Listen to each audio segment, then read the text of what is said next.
Ndewo. Hi. Aha m bụ Yvonne Mbanefo.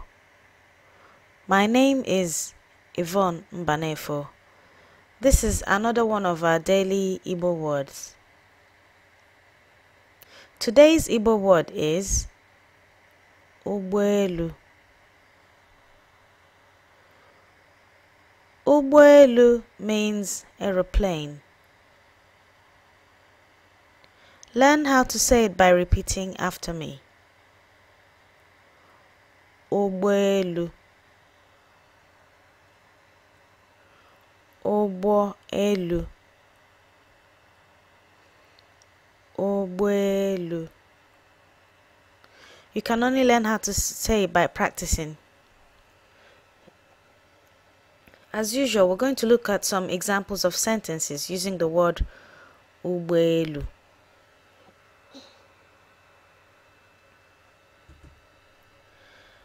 Nke a bụ obere ụgbọ.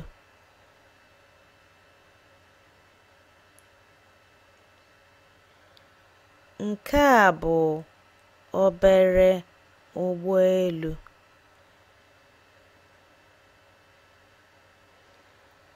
Nke a bụ obere ụgbọ.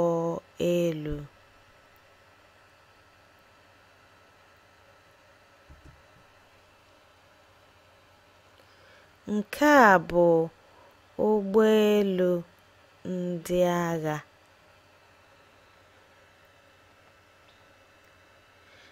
Nke a bụ ụgbọ ndị agha.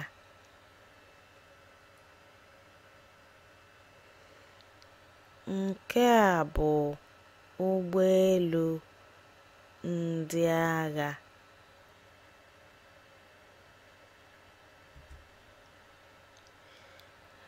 Ndị a nọ n'ime ụgbọ.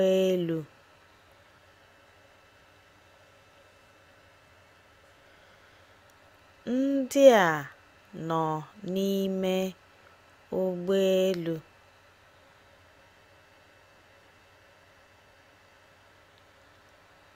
Ndị a nọ n'ime ụgbọ.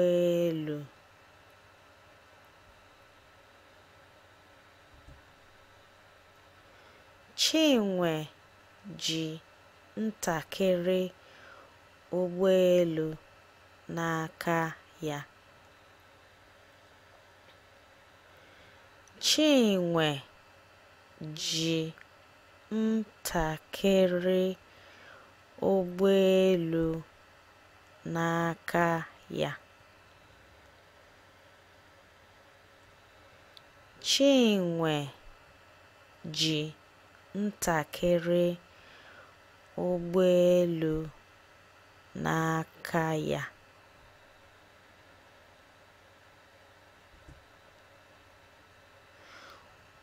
Nwata a na-elepu anya na mpio ụgbọ.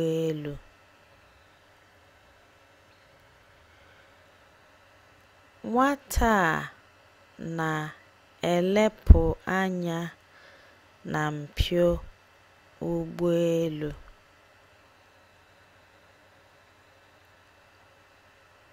Nwata a na-elepu anya na mpio ụgbọ.